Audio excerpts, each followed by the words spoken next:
You can see people on the internet nowadays planting potatoes in bags, buckets, straw, and grass. But let me tell you the truth.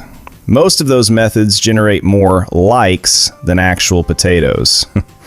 Although these methods are interesting, after years of testing, I've remained faithful to just one: traditional planting directly into the soil. However, I do have a few key tricks for high yields that I'm going to share with you now. Why in the ground? Because the soil provides stability, moisture, and that recognizable taste of homegrown potatoes that nothing can replace. Today, I'll show you the entire process, from soil preparation to natural protection, so you can get the maximum yield. It all starts with a good foundation. First comes the spade. Deep digging is crucial so the soil can breathe and the roots can spread unhindered later on. However, to make the job a bit easier for myself, I use this electric tiller instead of a classic hoe for breaking up the earth.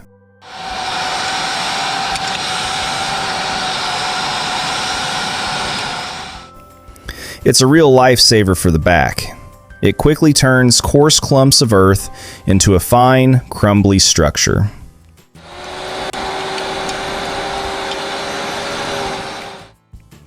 While I go over it with the tiller, I make sure to thoroughly remove all weeds. We don't want grass stealing nutrients from our potatoes. The next step is making the rows. I like to make clear, straight lines with sufficient spacing.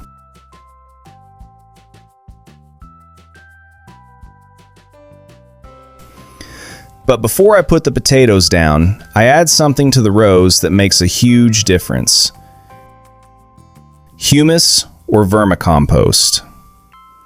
Regular humus is fine, but vermicompost is, in my opinion, the king of natural fertilizers. It doesn't just feed the plant, it improves the soil structure and drastically increases the yield. You see, in agricultural pharmacies, they'll immediately offer you powdered insecticides. I use ash. It acts as a natural repellent for pests in the soil, while also being rich in potassium, which potatoes essentially need. Although some say you shouldn't add ash to potatoes, I've had great experiences with it. Of course, I add it in moderate amounts. And naturally, it must be exclusively wood ash. Why is sprouted potato at an advantage? This year, I bought potatoes that were already sprouted. You might wonder why that matters. Sprouted potatoes have a head start.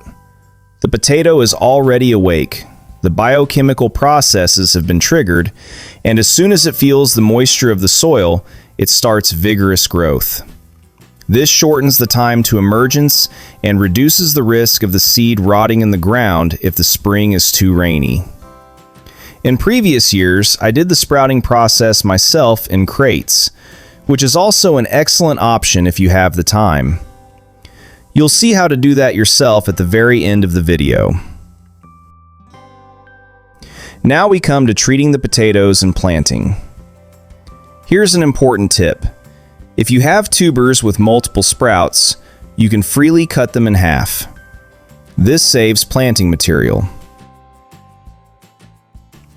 But be careful. The cut area is an open wound. That's why we must disinfect it by dipping it in wood ash. It will seal the cut and prevent the development of diseases.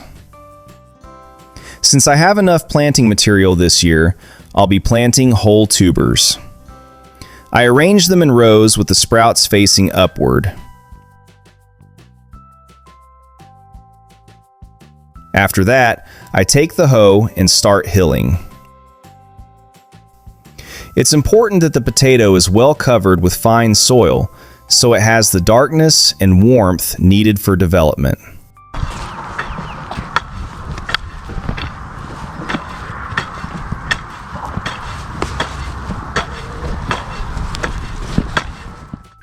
The job doesn't end with planting.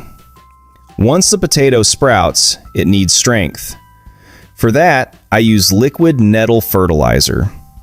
It's a real nitrogen bomb that stimulates leaf growth and strengthens the plant's immunity.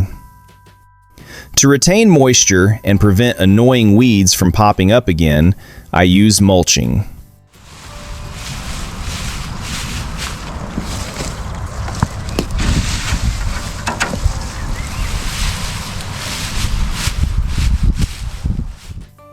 I cover the ground around the potatoes with a thick layer of hay or dried grass. Mulch preserves soil moisture even during hot days, and as it decomposes, it further feeds the soil. The combination of ash and hay naturally repels pests, so chemicals are almost unnecessary. With ash and hay, we act preventatively against the following pests that love potatoes. Wireworms. These yellow, hard worms live in the ground and bore channels through the tuber, making it unusable. Wood ash is key here because it changes the pH value of the soil in the microzone around the potato. Wireworms don't like this at all, so they retreat deeper or further away from the tubers. European cockchafer, grub. Its large, white, C-shaped larvae devour roots and bite into the tuber, leaving large holes.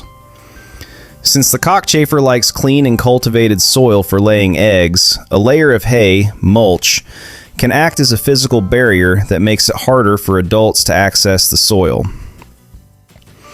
Cutworms, soil caterpillars.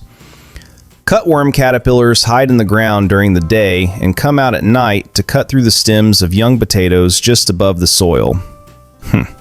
Ash sprinkled around the plant acts abrasively on their soft bodies, drying them out and deterring them from approaching the stem. Mole crickets. These are the real excavators underground, cutting everything in their path while tunneling.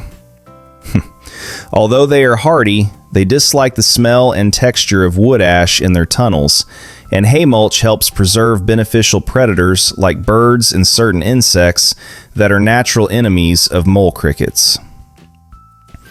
Colorado potato beetle, the most famous pest that can completely strip the leaves in a few days. Here, hay plays an interesting role. Research shows that mulching creates a habitat for spiders and ladybugs that feed on the eggs and larvae of the beetle. Meanwhile, ash dusted onto the leaves makes them distasteful and unfavorable for the adult beetles to eat. Sprouting, chitting, is a process of physiological preparation of tubers intended to stimulate the development of robust sprouts before planting. Fill a crate with a layer of sawdust and distribute the potatoes evenly.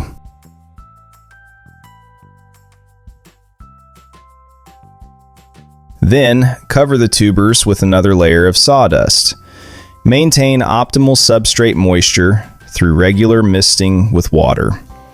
Within 20 to 30 days, the potatoes will develop high-quality sprouts, ready for the growing season. In the end, the whole point is to get potatoes that are healthy, large, and tasty. The traditional method with small natural tricks, like ash and vermicompost, always yields the best results. It might require a bit more physical work, but when you harvest the first fruits in the autumn, you'll know that every second was worth it. If you want to see how to prepare high-quality organic fertilizer for your potatoes yourself, click on the video that appeared on the screen.